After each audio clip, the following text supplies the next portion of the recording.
What's going on, everybody? Welcome back to another episode of the Standing Room Only podcast. Myself, Goose. As always, I'm here with Healy. This is episode number 110. We are going to be recapping the incredible Super Bowl. We have the incredible NBA trade deadline. Some other big moves as well in the NBA. First and foremost, make sure you are following us. We are on Spotify. We're on Apple Podcasts. You can follow our social media. We're SR Only Pod. We are on Twitter, Instagram, and we are on TikTok as well. You can follow our personal accounts. I'm iGoose with 4 O's in the middle. And then we have Healy as well. You can follow me at the Healy6 on Twitter and Instagram. Yes. So I think the first thing we should get started with, Healy, and I think you agree as well, let's recap this Super Bowl. It topped off. It was like the cherry on top. I would say it was a good game. I know a lot of people were indifferent. You had the people going for the Bengals who were upset with the the calls on the last drive. You had the Rams who were pretty much upset the whole game because the Bengals were in it. I thought it was an incredible game. I thought it was the perfect ending to a perfect postseason. I mean, it was a field goal game. It was 20-23 Rams, but the final score does not really truly paint the picture. The stat sheet doesn't really truly paint the picture. I think the big thing, my takeaway is the Rams were the better team. As we know, we talked about it last week with Justin Steele. The Rams should win the game. They have the better manpower, I guess, if you will. More Pro Bowlers, offensive side, defensive side. That Matt Stafford, who should have won a Super Bowl probably at some point in his career already. I think the biggest takeaway is Joe Burrow is a dog. He lost, but he's a dog. He is a straight gamer. He is out there to play football and play it well. Yeah, for me, obviously a great game. I won a lot of money thanks to the Rams winning. It was a little stressful, but just a little bit. They ended up winning. But Joe Burrow kept the Bengals in the game as long as he could. They had a lead, especially going in the second half. That was huge. Now, could point a little finger, or you could point a finger here and there with Jalen Ramsey getting the offensive pass interference. That touchdown right there, let's say that gets called back. Who knows? Maybe we wouldn't have had as good of an ending. The only thing I can't believe kept happening was the Rams handing the ball off. Why did they hand the ball off so much? Did they think, all right, we're going to get them this time? They're going to think we aren't going to run the ball right here and try to get 5 yards? It was like the Rams should have just kneeled every time they wanted to run the ball. They want to give up a down. Is, historically speaking, I feel like Super Bowl. Let's look at the Super Bowl, that the last Super Bowl they were in, the Rams. I mean, realistically, they only put up 3 points against a team that put up 10. Was it 10-3? One of the worst Super Bowls I've ever watched. I mean, it was a good Super Bowl if you're looking at defensively, but time management. And they do have some pretty good running backs that at any point can change the game. Now, I do agree with you. It was kind of odd that they kept trying to run the ball down their throats, but also at the same time, Stafford didn't really have that great of a game. He didn't have that great of a game. And of course, you got to give kudos. You got to give credit to the Bengals defense. They did it throughout the season, through the playoffs. They kept, key matchups, playoffs, Tennessee. They shut down the run game. Derrick Henry was back. Granted, he might not have been 100%, but I'll take Derrick Henry at 50% almost over any running back. Defense was good. Defense, they got to Stafford. They forced turnovers. It was as well played as it could have been for the refs allowing them to play up to a certain point. So yeah. There was one point where I was like, I don't even remember a flag being thrown until the end of the game. Yeah, the end of the game is like the big one. We saw Hargraves get a flag when he wasn't even playing in the game. That was big. That was big because they lost 15 yards on that. I believe it was 15, or it could have been half the distance, but Now all of a sudden they started on the 10-yard line Mm-hmm. or 15, and it's like they ended up having to punt the ball, and that could have been a difference maker as well. You can't even coach that. That's just stupidity. That's just You should know better. You should know better. The Rams, they looked great out the gate. We really started to see them struggle, though, after Odell left the game. Odell is good. I am glad to see him thrive on this Rams team, especially in the playoffs. Everyone thought he was washed up and done in Cleveland. It was just the system he was in. Cleveland is where I feel like most guys go to, for lack of a better term, die. You put players there for their careers to kind of just swindle down. I mean, let's face it. Odell was putting up numbers with Eli Manning. Eli Manning, I'm not going to say was a bad quarterback because obviously he's won a couple of Super Bowls with the help of an amazing defense in one of them. But you basically put him in place of Robert Woods. Robert Woods has been a top fantasy pick the last few years. He's grabbing 100 balls. He's grabbing, he's racking up 1,400 yards, 1,300 yards, whatever it may be. You basically are like, hey, be Robert Woods, except in the Odell version. Oh, gosh, he's Robert Woods on steroids. He is literally way better than Robert Woods. Robert Woods was good. As a matter of fact, this isn't a bad thing to say about Robert Woods because he's a good receiver. Robert Woods was doing it in Buffalo at one point. Not as good as he was with the Rams, but you put Odell in this situation where, hey, we're going to run you over the middle. Be careful. But here's why it's going to work. Well, we have a guy named Cooper Kupp. You may have heard of him, maybe or maybe not the last couple of seasons. And he's going to draw doubles left and right, and he did. Odell was incredible. He was so good in the playoffs. From day one when he joined and put on that blue and yellow Rams uni, he instantly thrived. And I'm happy to see him thrive because realistically,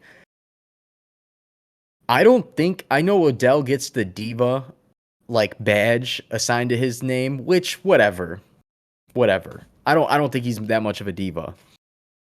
But that dude dealing with all the injuries he's dealt with, dealing with the injury in the Super Bowl, which I don't know if they even said the injury. My assumption is he tore his ACL. He tore something.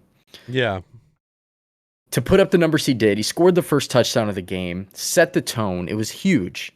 He made just as much of an impact as anybody else in that game, even though he only played 2 quarters. That was awesome. To me, that was awesome. You love to see it. He's a football. The dude loves to play football. So that was huge. To me, that was huge because Kupp had a good game, but if we take away the last drive, his numbers were mediocre compared to what Cooper Kupp does. He wasn't. You could not find him out there on your TV before the last drive, but that last drive, he was just unreal. That's why he had the best season. He pretty much had the best receiving season in NFL history this year. Yeah, minus the extra game, but let's look past that. Catch-wise, I think he broke the catch record in 16 games. Michael Thomas had, I don't know the exact number, but in his receiving, he won the Triple Crown. Which is unheard of. I think Jerry Rice is one of the only ones to actually do that. Jerry Rice is the only person to win Offensive Player of the Year, the Triple Crown, and a Super Bowl MVP. And Cooper Kupp did that in one season. That's nuts. Oh, he's done it. That's his accolades for his career. Yes, I did read that. And Kupp did it in one season. Cooper Kupp missed out by 4 receptions. He also missed out by 17 yards. Ooh, okay. Well, still, I would take this version of Cooper Kupp almost over any receiver in the game, minus Devontae Adams. I still think Devontae Adams is a dog. Oh, he's so good. Yeah, I mean, it's a different style of receiver at the end of the day. Also, similar, but different. Also, what hurt the Rams during that game after Odell got hurt, Matt Stafford missed a lot of easy throws. They weren't Like someone's wide open 20 yards down the field on the sideline, like those could be missed. It was like, no, this guy's like 6 yards down the field, kind of not even covered, and he just overthrew him. Or even like the one to Odell that he tore his ACL on, he kind of underthrew him. Yep. He doesn't underthrow him, hits him in stride. He doesn't tear his ACL. That's true. That's why Richard Sherman, I believe, was the one that went on the air to say, is he really a Hall of Famer? Is he really considered one of the best? And, it really has me thinking. He still has a lot of years left. I feel like it's kind of unfair to talk about this right now. It is. But it is a topic of discussion. Down the road. He's still younger than, he's like right up there. He's got to be close to 35, maybe. He's been around for a while. It's going to be maybe 34, 33, in that range. So he's got a few more years, especially on that Rams team, as long as he stays. I assume he will. But definitely, I was surprised to see him get contained the way he did. And it does help that they pressured him. They got to him a couple of times. And ultimately came down to that last drive, and the Bengals and Eli Apple. Eli Apple got roasted. It's Eli Apple, actually. I know he sets himself up for failure on social media with his tweets, but he actually didn't do that bad. In the playoffs, he was not that bad. He got beat a few times. Bound to happen. You're playing against the best.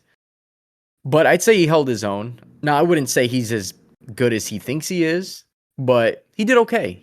Actually, that whole Bengals defense, I thought, did well. It's just Matt Stafford's been there, done that. Not in the Super Bowl, but, when you're playing 13 years, however many years he's been in the league on these last-minute drives, you stay calm. That's what you do. You work with the coach. You bust out the playbook that's guaranteed to get these receptions, run some slants the way we saw. Cooper Kupp went for 20-something yards multiple times. I just think that I think the Rams will be back. I don't know if it's going to be this year. I don't know. I still find it hard to believe that Green Bay still is not going to the Super Bowl yet. Obviously, we don't know what's going to happen with Rodgers. But I'm curious to see before the season starts, not now, but before the season starts, what Vegas is going to say the odds are. Assuming Rodgers stays, I find it hard to believe that Green Bay is not the immediate favorite. Bengals, I don't see going back. Unfortunately, as much as I want to see Joe Burrow win, I just don't think this team right now is going to be able to do what they did again. I still feel like they were a Cinderella story. I still think they need a few more pieces. Maybe defensively. Offensively, they'll be okay. Keep T. Higgins around. Keep Joe Mixon, we'll see. I actually he had a good year. He's not a bad running back. And Jamar Chase. Those guys stay healthy. I think they can compete a lot, but I just don't see them beating the Chiefs every year. And as we saw, the main downfall of the Bengals team, the Rams, credit to them for having such a good defensive line. Aaron Donald being the best, probably one of the best defensive players we've ever seen. But Joe Burrow got sacked for an NFL record in the postseason and a Super Bowl record. He tied it, but he's up there for number one, most sacked in the Super Bowl. 7 times is a lot in a Super Bowl game. Wasn't that what Pat Mahomes got hit by the Bucs? I don't think so. I know Pat Mahomes got destroyed in that game. That is true, though. Aaron Donald. All right, to me personally, my 2 cents on the matter of the Super Bowl MVP. I know Cooper Kupp had a great game, and I know Cooper Kupp is invaluable, probably the best receiver in the game right now, obviously, yada, yada, yada. I felt like Aaron Donald and that defensive line, Floyd, it was 4 times. 4 times? Okay. Actually, it was only 3. But I know he got hit a lot. He got hit like 9 times or something. Yeah, he got hit, definitely. Yeah, because he got beat up in that game. But I'm trying to think. So you have Floyd, you have Aaron Donald, and you had Von Miller. Von Miller, yeah. But Aaron Donald, to me, made huge stops, a couple big stops in the run game, and he got in almost all game, at least once per quarter. To me, he should have been the MVP. That would have been my pick for Super Bowl MVP. Obviously, it doesn't really matter at the end of the day. Maybe there's incentives for these guys, but that's just my personal opinion. The defense stepped up when they needed to. Obviously, so did Cooper Kupp, but I feel like the defense did a little bit better. Because take away that touchdown where it was offensive pass interference, clear as day, turned Jalen Ramsey around with a face mask. I feel like that defense actually did not do bad at all. I feel like they played pretty well. Yeah, and Aaron Donald, one of the times his first sack was on Joe Burrow trying to scramble for the first down. I think they ended up getting fourth down in that one and punting it away. And then the play to end the game, pretty much, where Aaron Donald forced Joe Burrow to do that spin throw, almost got completed. I think the running back or whatever just wasn't expecting it, and he probably could have dove for it if he was ready. But in that situation, Jamar Chase beat Jalen Ramsey again down the field. Jalen was on the ground, but Joe Burrow had no time. It didn't even matter. I don't know if you saw that photo. Jalen was on the ground. He beat him. He beat him, but it doesn't count. Didn't have enough time to get the ball off. Personally, I don't think Samaje Perine should have really been in the game as much as he was. I thought Joe Mixon was running the ball very well against a very tough defense. He threw a touchdown pass. I felt like in key situations where I think there was a point where they ran it on 4th and 1. I could be wrong, but I remember Samaje Perine being in on a crucial play, including that last one. It was the run. The run, the third down run or whatever. That's what it was. Aaron Donald stuffed him and dragged him back. That was another huge play for Donald. Perine's a big back, so he's I guess we can compare it. He's a bigger back compared to Mixon. Maybe he's their A.J. Dillon, perhaps. But I just felt why wouldn't you give the ball to your best running back in that situation? Now, would it have mattered? Probably not, because Aaron Donald literally broke up the play. He broke up there's nothing you can do. Could they have just come up with a better design play than this gap or that gap? Yeah, probably. But it's neither here nor there to say what they should have ran. I just personally think you keep your best players on the field at all in those crucial situations. Samaje Perine didn't really play a whole lot in the regular season compared to Joe Mixon. And obviously there's not a connection there. And that last play where Joe Burrow almost completed that, I believe that was Samaje Perine still in the game. So just something to think about. And maybe it's a better pass catcher, and they were all right, and maybe better pass blocker. So on that 3rd and 1, they were thinking, all right, we're going to send him out there. They know Mixon's on the game. They might just sit back a little bit. We'll get this 1 yard. Pass. Yep. But even so, I don't know. Joe Mixon averaged 4 yards a game, or 4 yards a carry right there. Yeah. Yeah. He was killing it. He actually averaged 4, just over 4, which is huge because think about it. If you get 4 yards every run and you ran, you're getting a first down every third play. Literally almost every third play. So it's no, it'd be every third play. So it was a good game. I have no complaints. I have the what would I do if I was playing Madden? Clearly, I'm not in the position to say shout out to the Bengals for having a hell of a year, for making a huge run. They did it all season. They did extremely well. They took the AFC North when everybody doubted them to even be anything more than last place in that tough division. It's going to be tough for them, though. I still think they're going to be the toughest division moving forward for a while. You have the Ravens, who I assume are going to be better this upcoming season.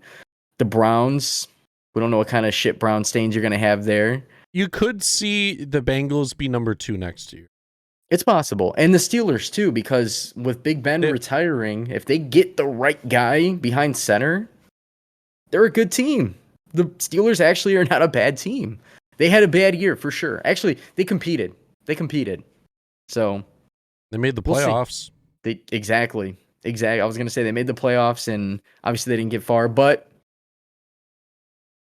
I think the AFC North is still going to be the toughest division. I'm hoping the NFC North is better. I think the NFC North is going to be good this year, too. Not the NFC West? NFC West is always going to be AFC North. I lied. NFC West, AFC North, AFC East, assuming the Dolphins somehow get 2% better. That's all they need. They're right there. NFC North. It's tough. It's really tough. That's just me having hope for Chicago fans. I don't know. As a Packer fan, I mean, living in Chicago, you hate to see. I mean, I don't mind it because that means Green Bay's on top, but it's like you hate to see your hometown just really be that shitty every single year for their fans. I've seen it as a Sox fan. For how big being a market Sox it fan. is, too. Exactly. And it's like they're going to stay in Soldier Field, apparently. It looks like they're trying to rework some contracts there. So maybe, just maybe, we'd get an expansion team in Chicago. Be the Arlington Heights. It'd be Chicago, but... It'd be fun. The Arlington Heights, like, I don't even know. It would be another Chicago team, kind of like how we have 2 LA teams and different stadiums, though. I'd rather drive to Arlington versus Soldier Field. Oh, no doubt. If Arlington's an expansion team and they're still Chicago, oh, you might see me get rid of all my Bears stuff. They'd have the same amount of history as the Bears in my lifetime. No Super For a couple Bowls, of lifetimes. Maybe one Super Bowl appearance and just a bunch of disappointment. What could be worse? Yeah. But you know what, though? Chicago fans, I give them credit. They wear their fan caps loud and proud. Loud and proud. Better than New York, I'll tell you that. But that's the Super Bowl recap. I really have nothing else to say. It was a good game. I got what I wanted. I got a good game. I got a close game. I was on the edge of my seat. I was with Healy watching it as well. I didn't mention that. And I was satisfied. I was satisfied. We didn't get an overtime, no crazy overtime. First team scores and it's over.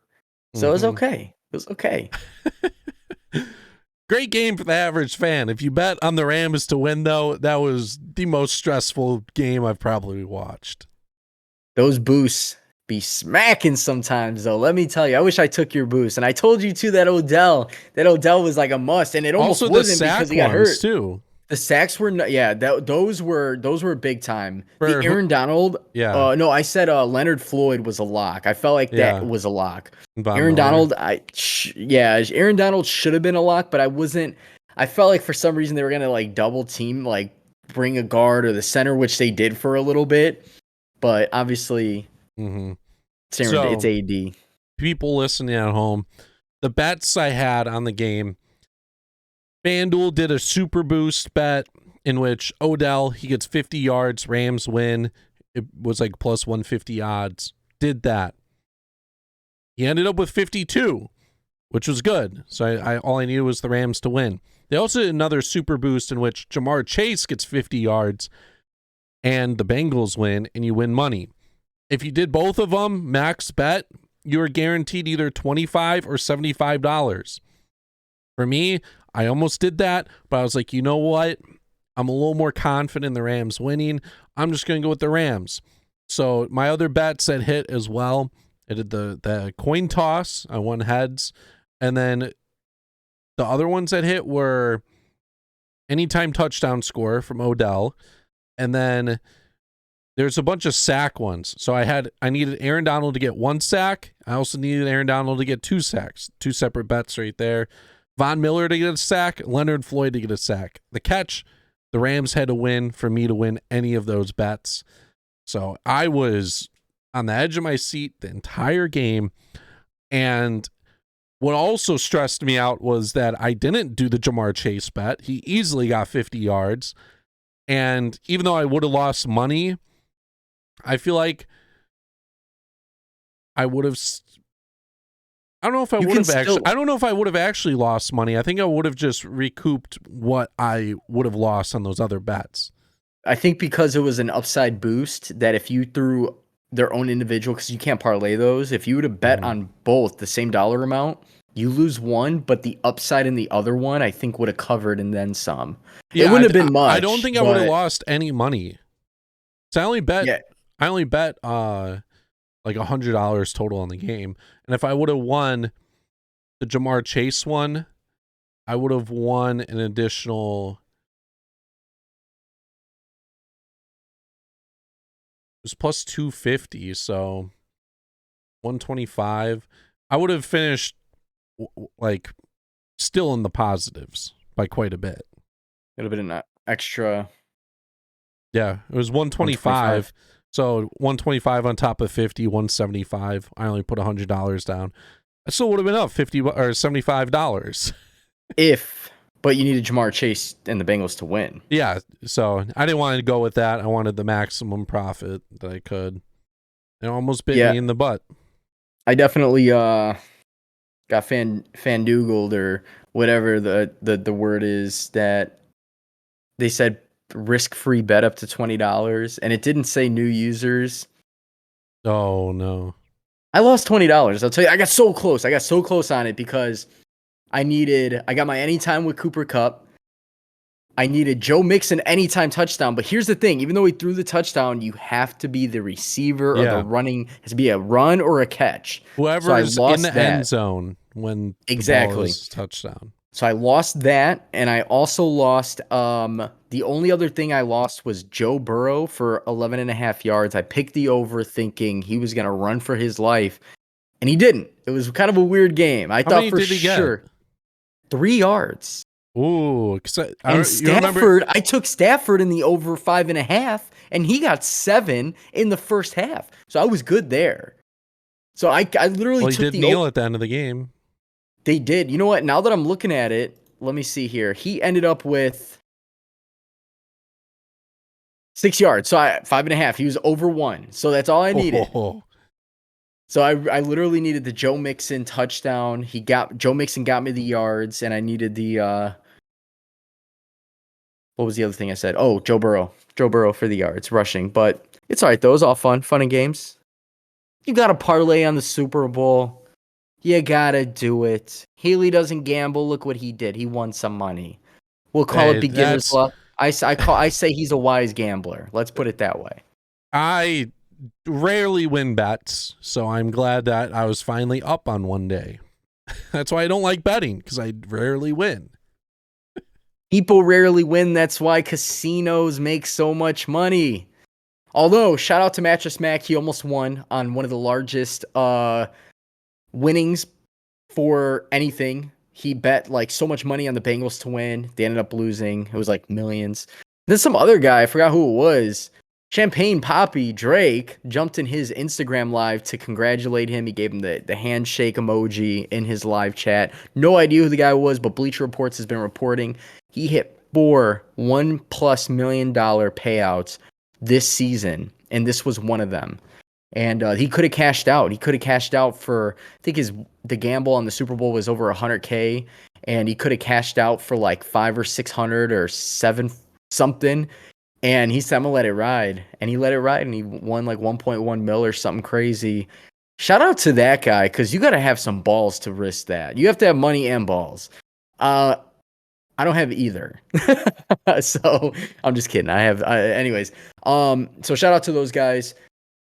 And next year's our year, Healy. Super Bowl next year. Like I said, before the season starts, we'll look at the odds and we'll have some fun with it. But besides that, guys, Super Bowl, you guys put out votes. It was like 50-50, I think. Yeah, we put out a poll, and it was 187 votes, and the Rams won by 1 vote. 1 vote. 1 vote. Do we know the math on that? 187 divided by 2 is at 94 to 93? Yep. That's crazy. But that's literally how close the game was, too. So it's like flip a coin, which is awesome. Thank you guys for actually doing that, too. I know you guys always participate in the polls. Thank you for always doing that, because it's always fun to look at, like, what do people think? Now, I wish more people would comment and be like, hey, this is why. That would be cool. Maybe we'll put that on our next poll. But like, comment why.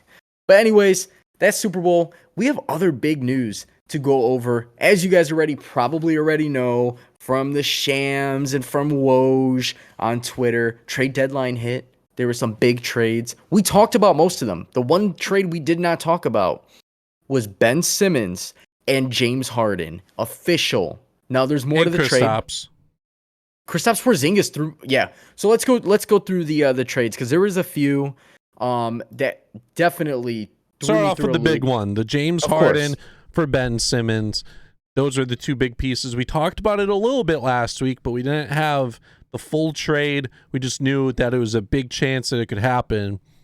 Sixers got James Harden and Paul Millsap. I hate that they got Paul Millsap because I was expecting him to get bought out and then go to the Bulls. The Nets got Ben Simmons, Seth Curry, Andre Drummond, and 2 first-round picks. The Nets got a haul. Both teams win this deal, but I think the Nets may have gotten a better end of it. I understand how social media works. And I understand that there are a lot of idiots on Twitter. No offense to Twitter, anybody that listens to the podcast. I'm sorry. 90% of people on Twitter are idiots. All they do is clown people, clown athletes, right? You guys literally clown Ben Simmons, who is considerably one of the best basketball playmakers on the court. You guys are mad because he won't take a shot in the playoffs. He'll get over it. Get over it. James Harden has been a bust for James Harden compared to James Harden that we know. I'm guaranteeing he's going to go off in Philly. I know he's going to do good things. But everybody's like, oh, nobody wants Ben Simmons. Nobody wants Ben Simmons. Are you crazy? You put him with Kyrie, who eventually is going to play full-time. Kevin Durant, who is getting healthy. We don't even know if he's seriously hurt. And you package it with Seth Curry. You package it with Andre Drummond, who off the bench is still going to average almost a double-double. You give him a first-round pick for this year, which is probably protected, and another one in 5 years. For James Harden and Paul Millsap, it's practically just James Harden. Paul Millsap's going to he's going to play like 10 minutes a game. It is a win-win situation because James Harden was not producing with that team, although the record with all three playing is 13-3. Like, how is that? You know what I mean? It was working. It just, James Harden clearly wanted out. Ben Simmons wanted out of his situation. He wasn't even playing. Mental health, I don't know how he can pull that card because it's a serious topic. And it just worked out. I'm happy it happened. I'm happy for Ben Simmons. I'm happy for the Nets. I think the Nets are a scary team. But I've also been really keeping my eyes glued to this Sixers team because Joel Embiid, to me, is having what I would consider an MVP year next to DeMar DeRozan and Jokic. And I guess Giannis we can throw in there again. He's always in there. And I think the Sixers are way better now that they got rid of somebody who's not going to play. I think that's the biggest factor. I know people are dogging James Harden like I kind of just was. I truly do think James Harden is still a dog.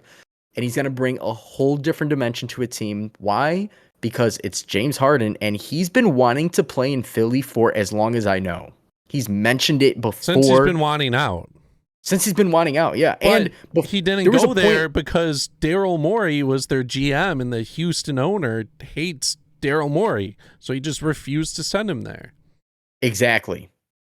So he's been wanting to play there for a very long time. Now, I don't know where James Harden is from. I think he went to like Arizona for college, but he's got this thing about playing in Philly, and he's from LA. And I think personally, the duo of Joel Embiid and James Harden, you add in Tyrese Maxey, you have Tobias Harris, who magically has incredible games. I think Philadelphia is a team that will be very scary in a 7-game series in the playoffs. Hands down. Now, when we talked about it with Justin Steele, I said if Philly lands James Harden, they're my pick in the East. I just didn't realize how much they were going to give up for James Harden. I do think if the Nets are healthy, Kyrie, Seth Curry, you have Durant. You have Simmons.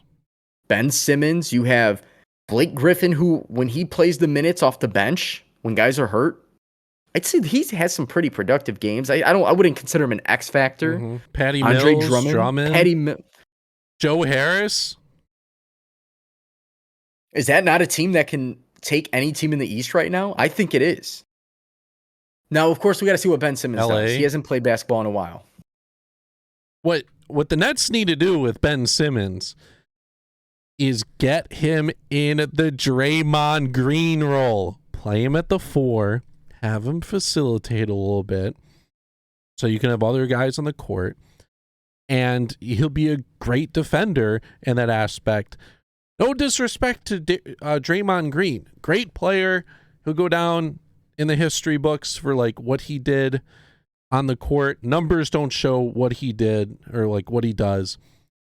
But Ben Simmons, Draymond might have a little bit higher IQ than Ben Simmons, but with Ben Simmons being almost 7 feet, being a better dribbler, a better playmaker, better finisher, probably a better mid-range shooter. A lot of fast breaks.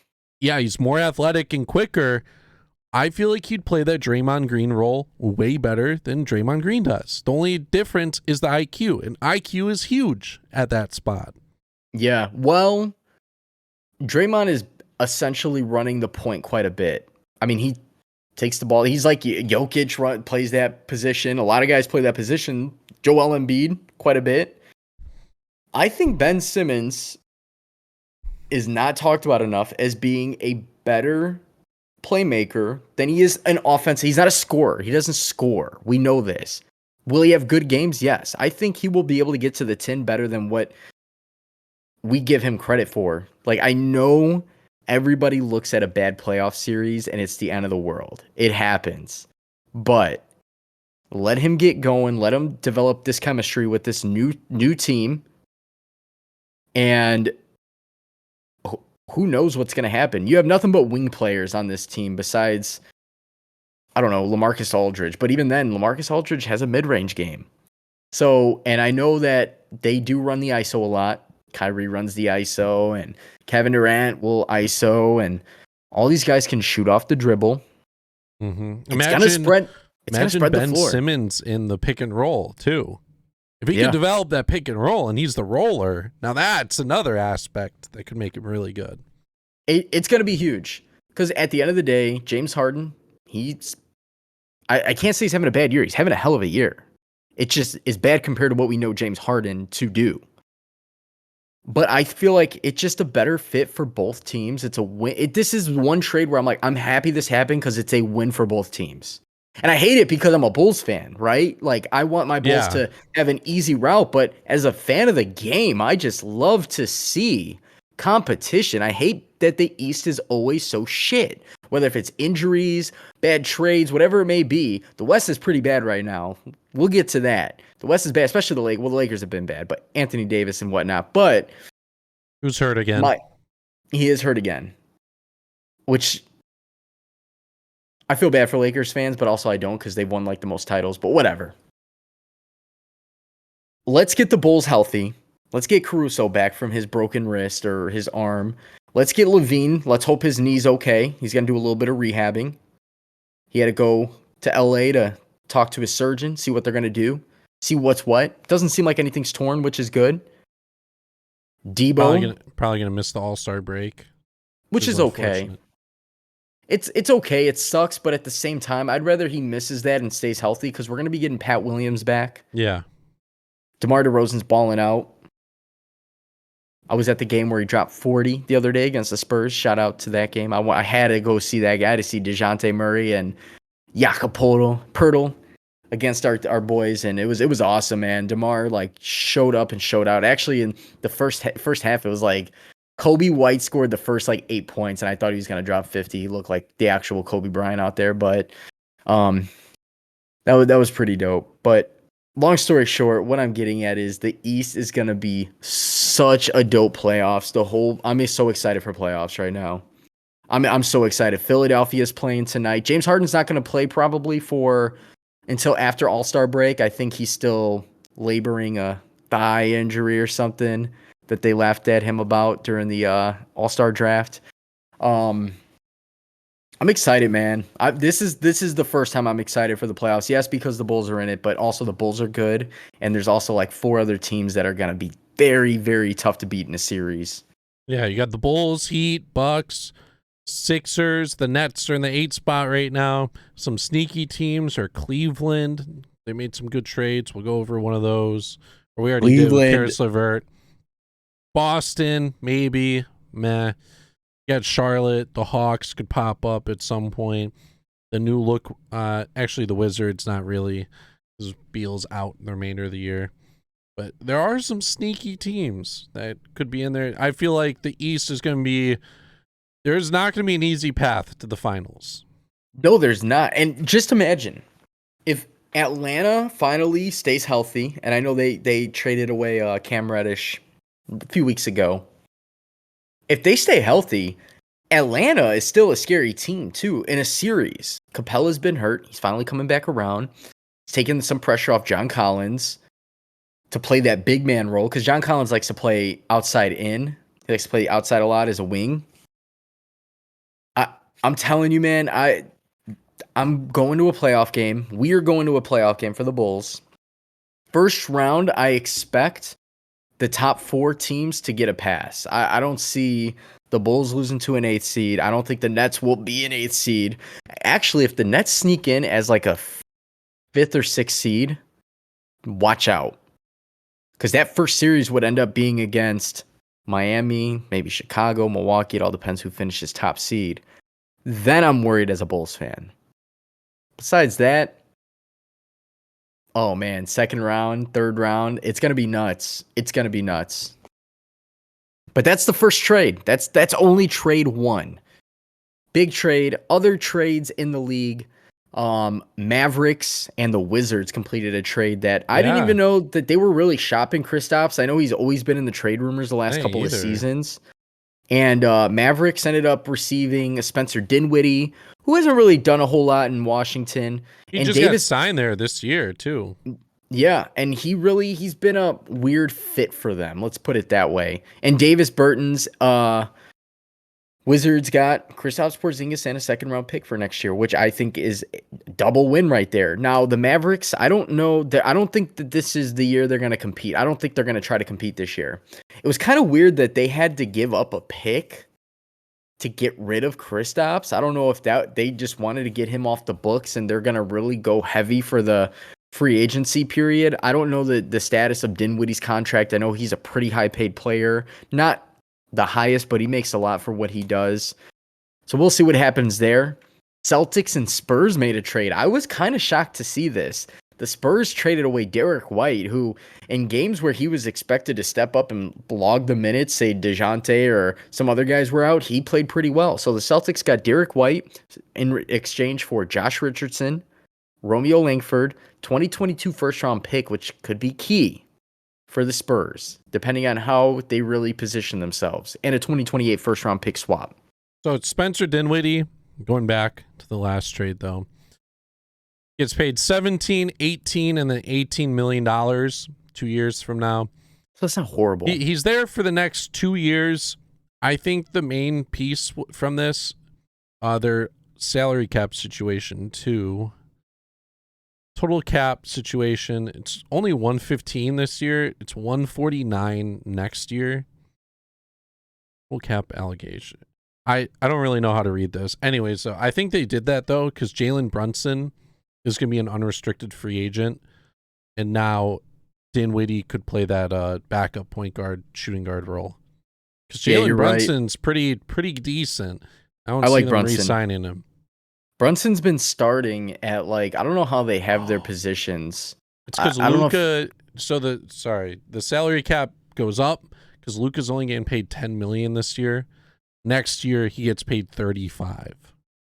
So that's why. That explains. They couldn't afford to keep both of those guys. And plus, I mean, let's face it, the Mavericks, they're good. I'll just put it that way. They can win any game, I guess, but they don't. Luka can't do it all by himself. Jalen might be a good sign and trade. Jalen Brunson could be a very good sign and trade. I like what he's been doing, and he's unrestricted, been in the league though. Years. Would he can still agree to terms. He could. I just see it happening more often with restricted players. Generally, yeah, because then they have no choice but to sign. Yeah. But I mean, it could work out in his favor if Dallas is like, hey, we're going to sign you to this contract to go here to work it out. Might be a 3-team trade, but he's super young, so we'll see. He's like 24, 25. There were some other trades as well around the league. We already mentioned Derek White going to the Celtics. Daniel Tice went back to the Celtics in a trade with the Rockets. The Rockets got Dennis Schroeder. Ennis Freedom, formerly known as Ennis Cantor, and Bruno Fernando. I think Ennis might have been cut and waived. I don't know if he was or not. If he was, that'd be a decent little pickup for Chicago. He's almost 7 feet tall. But that was that trade. And did we talk about the trade with CJ McCollum already? Was that part of the same around the same time with Karis LeVert? We did, yeah. We talked about both those trades. We did not talk about Serge Ibaka going to the Bucks.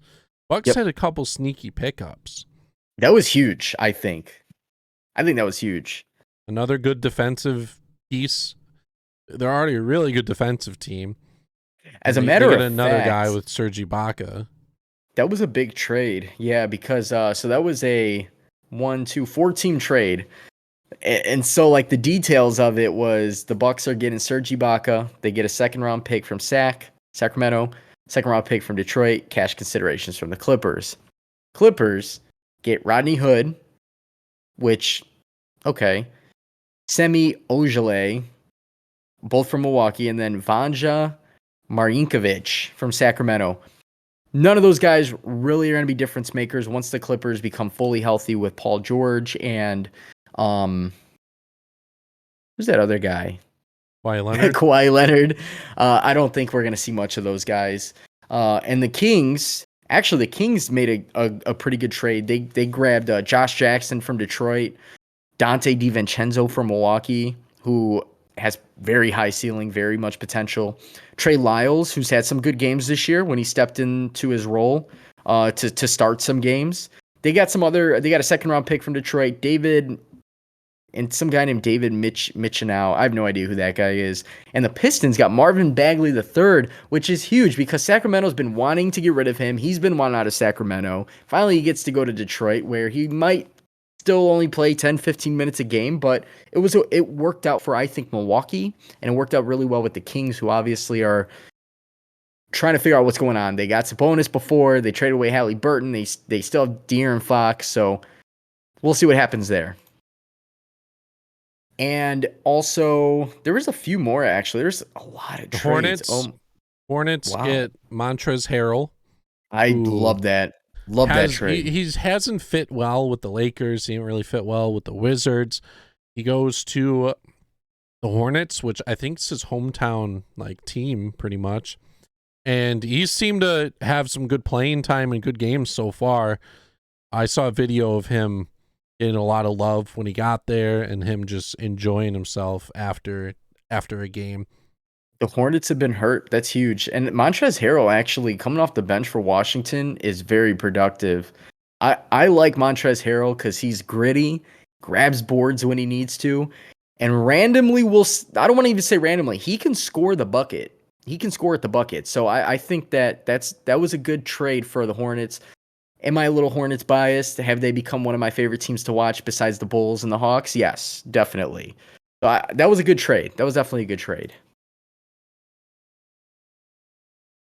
And then we also had Torrey Craig going to the Suns, Jalen Smith going to the Pacers. That's just an okay trade. Aaron Holiday going to the Suns, okay. Goran Dragic getting traded, but he gets cut. The Raptors get a nice big man with Thaddeus Young. We'll see where Goran Dragic goes. It's been rumored the Bucks could get him. The Bulls could possibly get him. Then we saw Bull get moved yet again. He is with the Magic. PJ Dozier. Celtics only got a pick back. And I think that's it for all the trades we have not covered. It was a great trade deadline, though. This is one of the best ones in recent history. Maybe even one of the best ones all time. Utah. Just with how many big ones moved. That trade, too, with Utah, they traded Joe Ingles, who got hurt. He had a heartfelt post. They traded him, Elijah Hughes. I don't really know much about Elijah Hughes. And then in return, they got Nickeil Alexander-Walker, which I really like. Very young talent. He was playing with the Pelicans. They also got Juancho Hernan-Gomez, which is another big guy. So the Jazz actually might have gotten a little bit better with this trade deadline here. And the Blazers got Joe Ingles, Elijah Hughes. Spurs got Thomas Satoransky and a second-round pick. It's kind of weird how it worked because Nickeil Alexander was a part of the trade for CJ McCollum. So the trades we talked about before, he was a part of those trades, and then he got dealt again.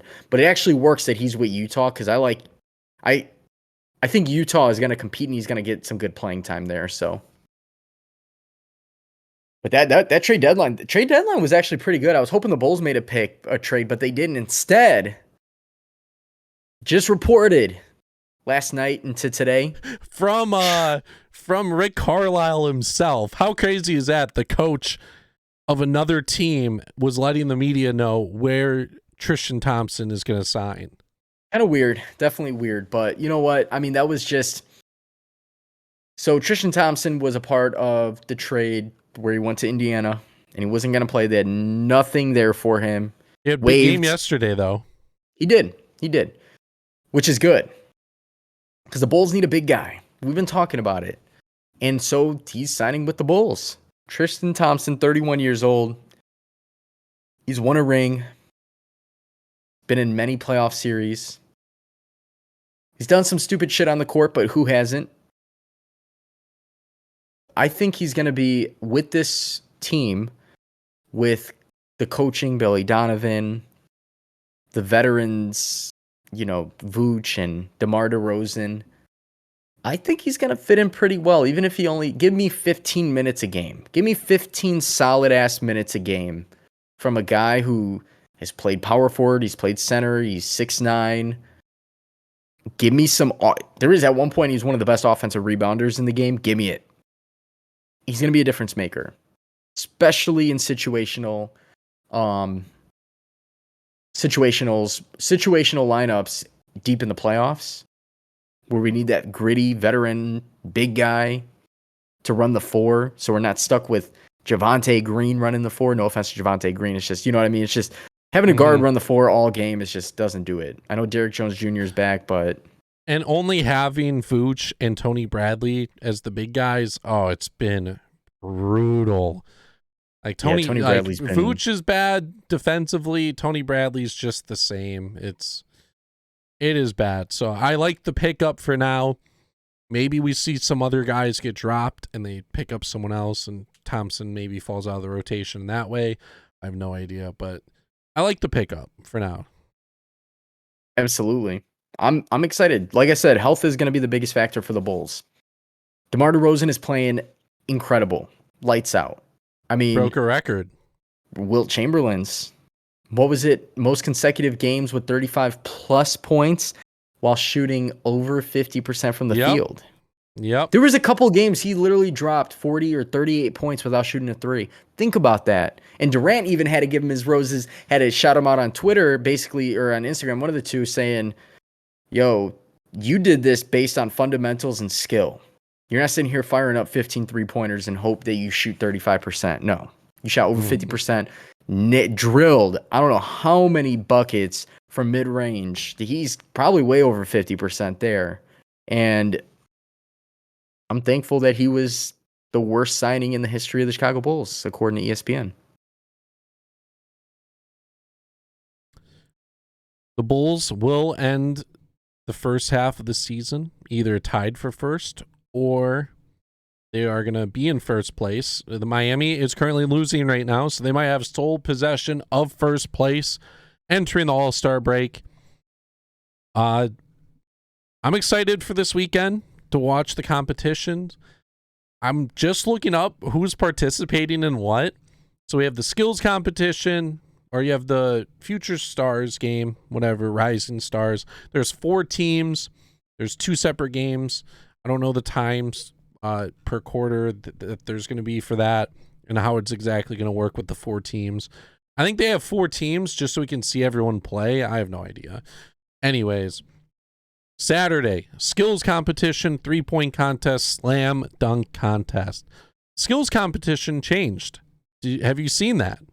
I saw the format. There's teams. So in years past, we saw like big men versus guards, and they'd do like a little, I don't know, practice course. You have to do different passes, hit a layup, shoot a three at the end to win.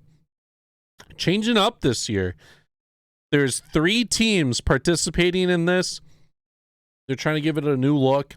You have the Cavs with Jared Allen, Darius Garland, and Evan Mobley. You have the Rooks with Scotty Barnes, Cade Cunningham, and Josh Giddey.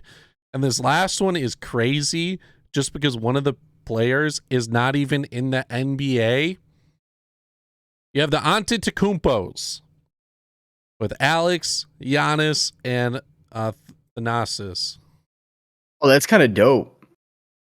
That's interesting that they would. So yeah, Alex that's very isn't interesting. even in the NBA, and he's going to be participating in the All-Star Weekend, which I get it. Giannis, one of the best players in the league at the moment, and he's, I guess, solidified himself as one of the best ever. But it's just how they bent the rules, and they're like, "All right, Alex, you're here too. I guess you're in the NBA. You're affiliated with the NBA in some way." Let's make it fun, right?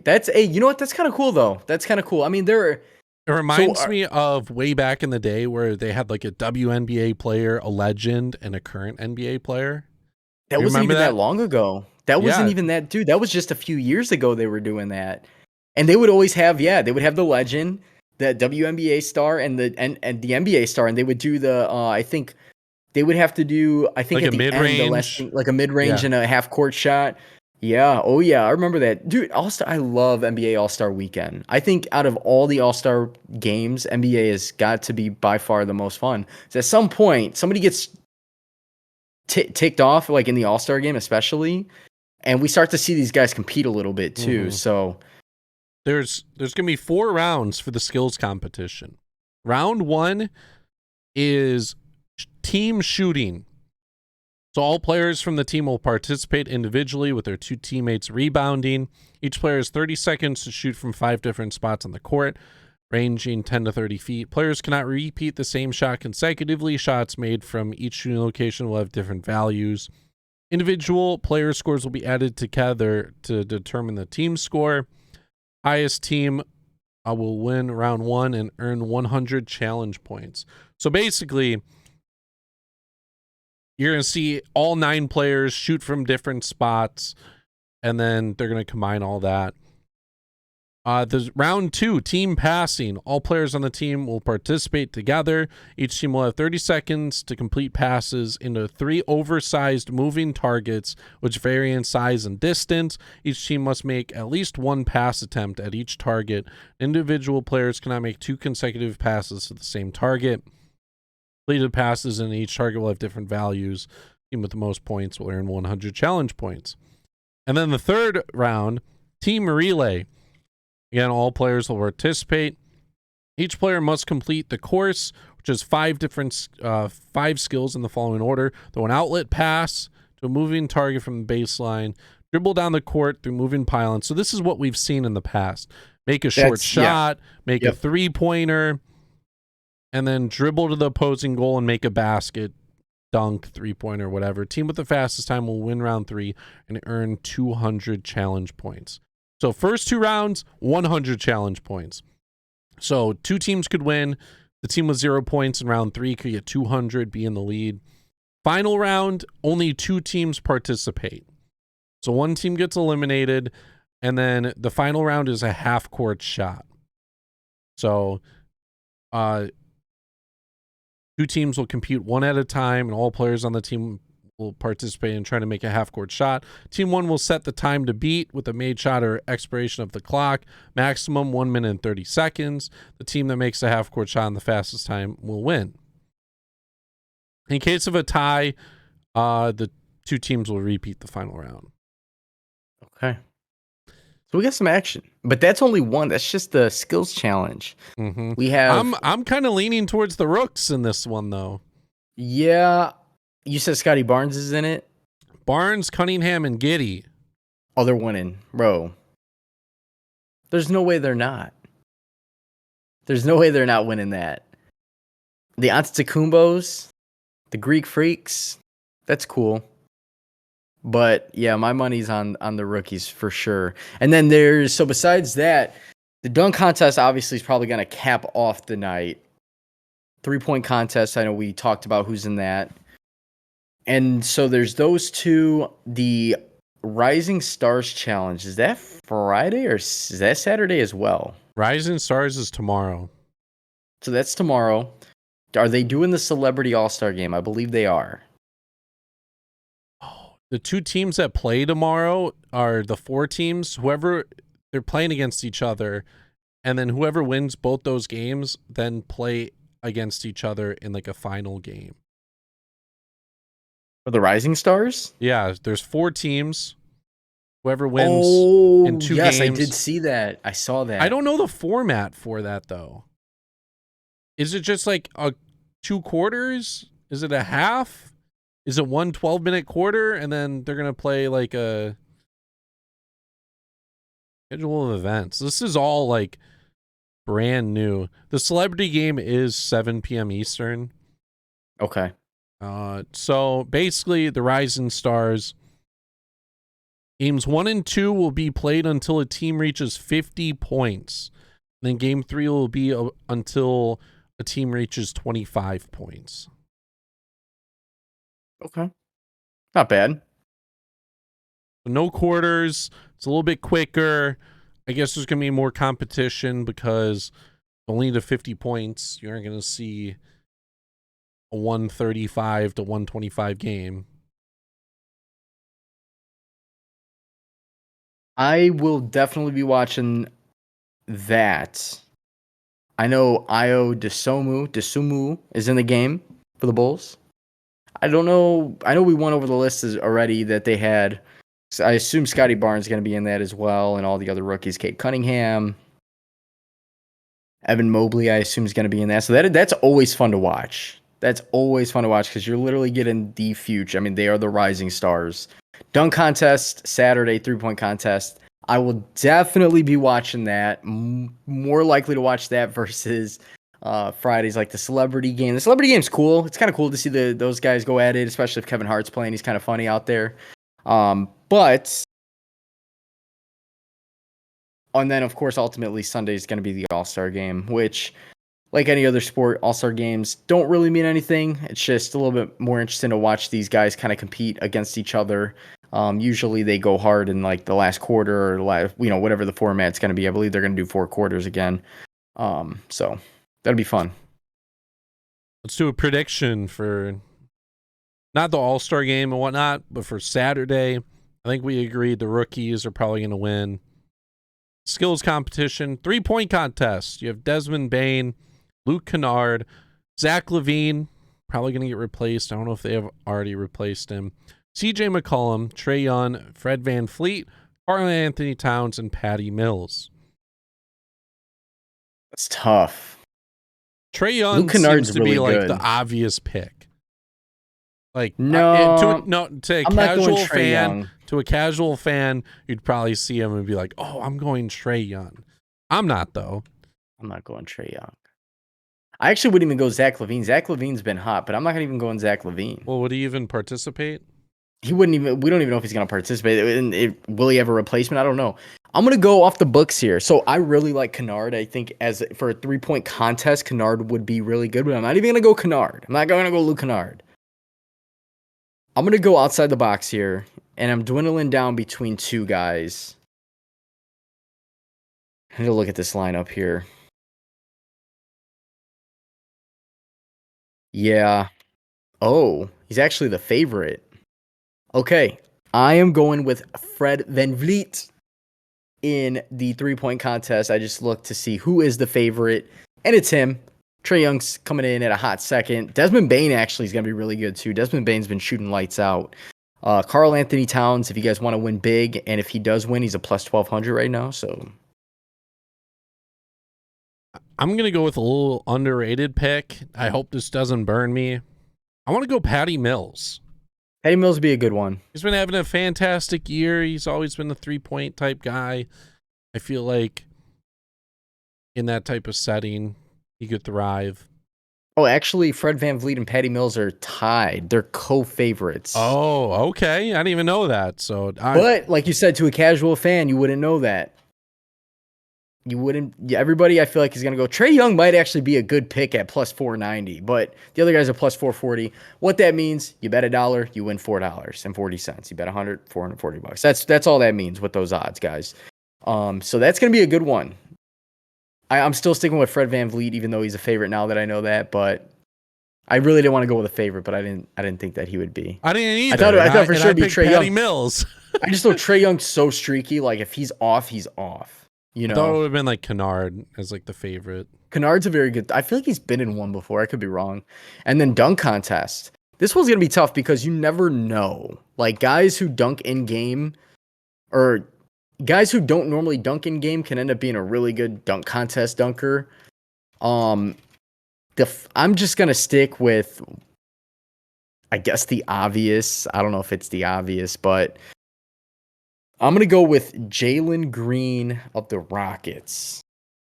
And, of course, we have Obi Toppin, Jalen Green, Cole Anthony, Juan Toscano Anderson. Mm-hmm. Those four. I definitely got to go Jalen Green there. I have no idea who Juan is at all. Haven't seen him dunk a basketball ever. I feel like Cole Anthony, he's cool, but he doesn't have the physique, I'd say, to put up like super sick dunks. Obi Toppin, he definitely is athletic enough, but he's under like he's a little bit too big to be like a super elite dunker, I feel like. We have seen like Aaron Gordon do it and Dwight Howard win. Derrick Jones Jr. was lights out too, and with Derrick Jones Jr.'s he's like 6'6", though. Yeah, and he's also like a lot thinner. Smaller frame. Yeah. He's just super thin, but he flies out Yeah, Aaron Gordon was really good. Obi Toppin's good. Obi Toppin can throw it down. So I would have to say either Green or Toppin. Toppin's more of a guaranteed like execute dunks. I just feel his range of dunks that he could complete are not at the level of like Jalen Green. Tune in Saturday. And then, of course, with the All-Star game, if you want to give your prediction, that one's a little bit different because some guys play that you were like, oh, why are they playing so much? Some guys don't play as much. I am going to go with Team... I'm going with Team LeBron. LeBron just drafted like a super team, and Durant just, again, I don't know what goes... I don't know if he cares or whatnot, but I feel like in back-to-back years, Durant's just drafted a weak team. That's not what I wanted.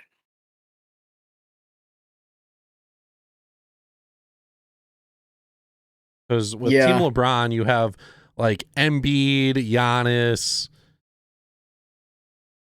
LeBron's playing. You might have Steph Curry on his team. Yeah, LeBron. I feel like that's a given right there. I like Kevin Durant's team because they do have Ja Morant, who just dropped another 40-point game. They have Joel Embiid, who's really good.